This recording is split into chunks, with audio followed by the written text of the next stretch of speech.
I just watched this video.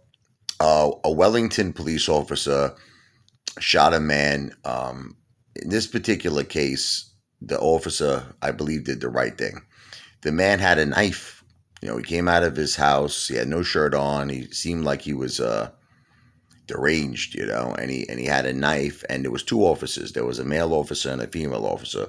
He started approaching the male officer with the knife. The female officer, to back up, obviously her the other officer, she tried to, she shot the guy with the taser, but it didn't work. He was still standing. He started coming after her with a knife. So what was she had to do? She had to do right. She had to shoot him. She shot him in the stomach. Guy goes down. But you know what I find to be really incredible was the guy turned into like a perfect gentleman. He was like this raving wild lunatic. But after he was shot, I guess the senses went to his brain, maybe because of the pain he was feeling. But it was it was like a complete 180. He went from wanting to like attack these police officers to literally cooperating with everything they said. Like he had the knife. She said, throw the knife. He threw the knife away.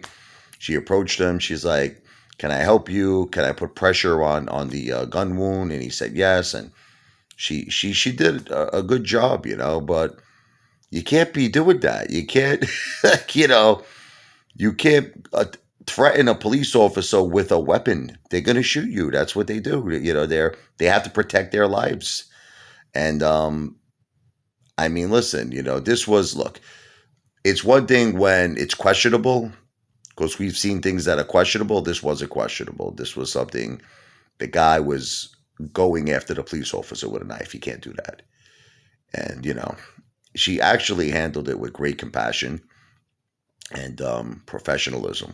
It was a very, even though it resulted in him getting shot, I just feel that she handled it with great professionalism and great care under the circumstances. And then she cared for him.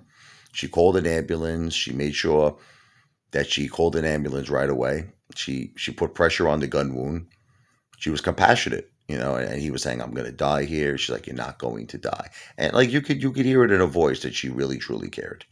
So I think she did, what she had to do under the circumstances.